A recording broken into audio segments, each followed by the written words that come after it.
नमस्कार। कैसे हैं आप लोग। कल का मैच अगर वीडियो आप लोगों ने देखा अगर होता या देखा होगा तो आप समझ सकते हैं कि ज़्यादातर चीज़ें सेम टू सेम वैसे ही हुई थी जैसे वीडियो में बताया था। कल के मैच की अगर थोड़ा सा अगर बात कर लें तो हमने वीडियो में बताया था कि दिल्ली जीतेगी और वैसे ही हुआ, दिल्ली ने मैच को जीता। और ये भी बताया था कि फर्स्ट पारी में यहाँ रन बनते हैं, 200 run near about 190 plus 200 run plus run बनेंगे, वही हुआ 210 रन तक लखनऊ गई। और ये भी बताया था कि जो भी पहले बैटिंग करेगा उसका पावर प्ले में एक विकेट ही जाएगा, तो आप ओपनर्स और तीसरे नंबर के बल्लेबाज पे फोकस कर लीजिएगा। हाँ, जब जो हम लोगों ने टीम बनाई थी उसमें हमने मिचेल मार्श को ड्रॉप किया था, ओपनर एक को हमें ड्रॉप करना था। और फिर हम लोगों ने जो देखा था समझा था कि शायद ओपनिंग में ऋषभ पंत आएंगे, तो इसलिए ऋषभ पंत के साथ गए थे। तो ये देखिए एनालिसिस सही थी, थोड़ा सा लक फैक्टर होता है जो वो काम नहीं आया। तो इसीलिए कहते हैं कि वीडियो आप देखेंगे, वीडियो के अनुसार आप खुद टीम बनाएंगे। एनालिसिस करना और आपको रिकॉर्ड देना हमारा काम है, और हो सकता है कि कहीं आपका लक जो है वो हमारे लक से ज़्यादा बेस्ट हो तो आप मेगा लीग क्रैक कर सकते हैं। और ये भी बताया था कि मेगा लीग अगर आपको जीतना है, फिर से बता दे रहा हूँ, अगर मेगा लीग आपको जीतना है तो आपको सब्स्टिट्यूट प्लेयर जो इम्पैक्ट प्लेयर होते हैं उन पे दांव खेलना पड़ेगा। अगर आप 49 रुपये लगा के सोचते हैं कि आप मेगा लीग क्रैक कर जाएंगे और बिना इम्पैक्ट प्लेयर के लिए, तो ये फिर समुद्र में मोती को खोजने ही जैसा है। तो इस बात को याद रखिए, आप चाहें तो ना खेलिए, बिल्कुल भी ना खेलिए, लेकिन अगर आप मेगा लीग खेल रहे हैं तो सीधी सी बात है कि आपको फिर रिस्क लेना पड़ेगा और इम्पैक्ट प्लेयर पे दांव लगाना पड़ेगा। और इम्पैक्ट प्लेयर कौन कौन से आ सकते हैं ये लाइनअप के बाद मैं बता दूंगा। क्योंकि होता क्या है कि जो भी टीम, देखिए इम्पैक्ट प्लेयर खोजा कैसे जाता है इसके बारे में बता दे रहा हूँ। जो भी टीम फील्डिंग कर रही है तो इम्पैक्ट प्लेयर में उनका जो बैट्समैन है उनमें आप पकड़ लीजिए, जो बैट्समैन तीसरे या चौथे नंबर पे आ रहा है या ओपनिंग में आएगा, जो भी एक बड़ा नाम होगा। और जो भी टीम पहले बल्लेबाजी कर रही है इम्पैक्ट प्लेयर में उनका बॉलर आएगा। तो इस तरीके से लाइनअप के बाद, टॉस के बाद मैं भी टेलीग्राम पे डाल दूंगा कि इम्पैक्ट प्लेयर कौन से संभावित है जो आ सकते हैं। जैसे कल हमें पहले से ही पता था कि हम सिद्धार्थ जो हैं वो आ सकते हैं लखनऊ की ओर से, और वैसा ही हुआ। तो ये सब कुछ चीज़ें हैं कि जो बीट टॉस होने के बाद ही क्लियर हो सकती हैं। तो इसीलिए कहते हैं वीडियो को जब पूरा देखेंगे आराम से सुनिए, उसके बाद अपनी अलग टीम बनाइए, उसमें जिस तरह से वीडियो में बता रहे हैं उस हिसाब से टीम बनाइए, तो निश्चित तौर पे आप टॉप 100 में, टॉप 1000 में आएंगे और मेगा लीग भी आप जीत सकते हैं। फिर से बता दे रहा हूँ कि यदि आप 49 रुपये लगा के मेगा लीग क्रैक करना चाहते हैं तो आपको इम्पैक्ट प्लेयर पे दांव खेलना ही पड़ेगा। अन्यथा अगर आप इतना रिस्क नहीं ले सकते, 49 रुपये का अगर आप अपना देख रहे हैं, बचाव में कर रहे हैं, तो फिर मत खेलिए। क्योंकि फिर आपको वही है, एटलीस्ट लास्ट में 89 रुपये आएंगे, फिर आप कहेंगे कि मैं नहीं जीतता हूँ या मैं नहीं जीतता हूँ। देखिए जीतने वाला हारता भी है, ये बात सत्य है। जो हारेगा वही जीतेगा, जिसने इम्पैक्ट प्लेयर पे दांव लगाया है वही फिर मैच को विन करेगा या वह मैच को लॉस करेगा, सीधी सी बात है। अब जैसे कल ही था, आप देख लीजिए, जिन जिन लोगों ने इम्पैक्ट प्लेयर रखा था वो लोग चले। अब बाई चांस अगर उनके इम्पैक्ट प्लेयर नहीं आते खेलने तो उनके 49 रुपये सीधी सी बात चले जाते।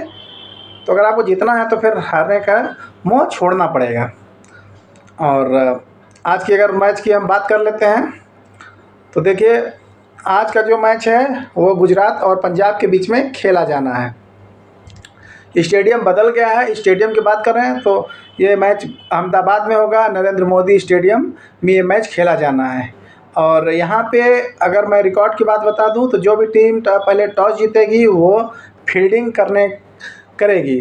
वो बैटिंग कर सकती हैं, ये उनके बैट्समैन के ऊपर है, लेकिन ज़्यादातर जो टीमें होती हैं यहाँ पे टॉस के बाद जो खेली हुई हैं, टॉस जीतने के बाद वो जिन्होंने पहले फील्डिंग लिया है और बाद में बैटिंग किया है उनको जीत ज़्यादा हुई है, यानी चेजिंग यहाँ पे थोड़ी सी आसान है।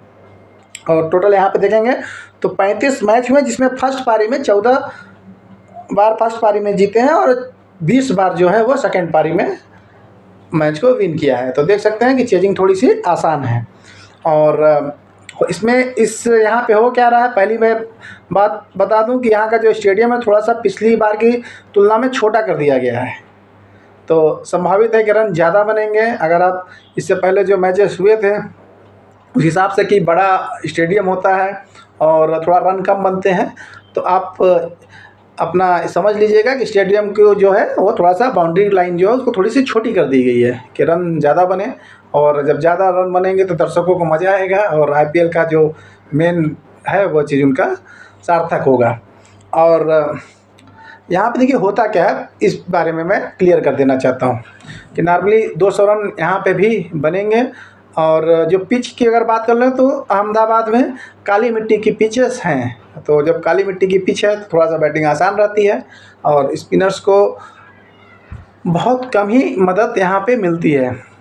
टॉस जीतेगा जो भी आप टॉप ऑर्डर में से, देखिए पावर प्ले में 1 विकेट दोनों पारियों में जा रहा है, तो आप एक ओपनर आप ड्रॉप कर सकते हैं। उसके बाद पहले जो बैटिंग कर रहा है उसके आप तीसरे या चौथे नंबर का वीसी बनाइए। जो तीसरे और चौथे नंबर के जो प्लेयर्स हैं उन पे आप वीसी बनाइए, एक ओपनर को ड्रॉप करके।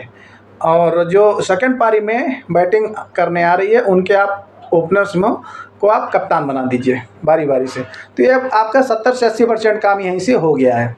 देखिए यहाँ पे संभावित है कि एक ही विकेट खोकर अगली टीम पूरा का पूरा 200 जो रन बने वो चेज कर जाए। तो जब 200 रन बनेंगे जो चेजिंग कर रही है तो स्वाभाविक सी बात है कि जो हमारे बैट्समैन हैं वो अच्छा प्रदर्शन करेंगे। तो सी और वीसी का रिस्क बॉलर पे न लेकर बैट्समैन पे ही करिएगा। देखिए बॉलरों में आप पेसर्स को थोड़ी सी मदद मिलती है, पेसर्स के खाते में 7 से 8 विकेट जाएंगे टोटल मिला के, या संभावित है 5 या 6 रहें, लेकिन स्पिनर्स को खाते में ना के बराबर ही विकेट मिलेंगे। जैसे क्वालिटी स्पिनर रशीद खान, तो उनको 1 विकेट तो मिलना ही मिलना है, ठीक है। यूजी चहल है, 1 विकेट तो मिलना ही मिलना, लेकिन 30, 35, 40 पॉइंट के खिलाड़ी जो है वो हमारी ड्रीम टीम में नहीं आएंगे। तो आप चाहें तो रिस्क लेके उनको ड्रॉप कर सकते हैं। और फर्स्ट पारी में तो आप चाहे रशीद खान को रख सकते हैं, लेकिन सेकंड पारी में आप चाहें तो उनको ड्रॉप कर सकते हैं। बहुत बड़ा नाम है और बहुत बड़ी चीज़ बता रहा हूँ। देखिए आपको ड्रॉप किसको किसको करना है ये भी मैं बता दे रहा हूँ। आप चाहें तो मैक्सवेल को ड्रॉप कर सकते हैं और उसके बाद रशीद खान को आप ड्रॉप कर सकते हैं। परसेंटेज इनका ज़्यादा है इन लोगों का। और नाबी रशीद खान देखिए 20 बॉल पे 1 विकेट लेते हैं, 1 विकेट के खिलाड़ी हैं। अगर 2 विकेट प्राप्त कर लिए तो वो उनका बोनस हो गया। और बल्लेबाजी क्रम जो इतना नीचे है कि वो संभावित है कि इनका आएगा नहीं, तो आप ऐसे खिलाड़ियों को ड्रॉप करके, जैसे प्रसिद्ध कृष्णा आएंगे, ये चाहे इम्पैक्ट प्लेयर में खेलने आए चाहे खेलने आएंगे, पक्का ये आएंगे, तो आप ऐसे खिलाड़ियों पर थोड़ा सा दांव खेल सकते हैं। और जो बैट्समैन है जैसे शुभम गिल का ये फेवरेट मैदान है और यहाँ पे इनका बल्ला हमेशा से ही चला है, तो सी और वीसी शुभम गिल को आप बना सकते हैं, बटलर को बना सकते हैं। तो इस तरीके से आपको क्या करना है, जो पहले बैटिंग करने आएगा उसके ओपनर्स को एक को छोड़ना है और तीसरे या चौथे में से आपको वीसी पकड़ना है, और अगली पारी में जो आएगा बैटिंग करने उसके ओपनर्स को आपको कप्तान बनाना है। और बस इतना में ही आपका आधा काम हो जाएगा। सारे प्लेयर्स के पैटर्न्स के बारे में पहले ही बताया है कि अभी तो बस मैचेस चालू हुए हैं, तो अभी तो कौन खिलाड़ी खेलेंगे कौन नहीं खेलेंगे ये सब बारे में फिर बाद में बात होगी। तो टीम अपना वीडियो के अनुसार बनाइएगा, जिस तरीके से बताया है उस तरीके से बनाइए। और जो हमारी टीम है वो एसएल और मिनी जीएल पे खास फोकस करते हैं, तो वो जो टीम है वो टेलीग्राम पे प्रोवाइड कर दी जाएगी। वीडियो अच्छा लगा हो तो लाइक करिए, कमेंट करिए, फॉलो करिए। नमस्कार।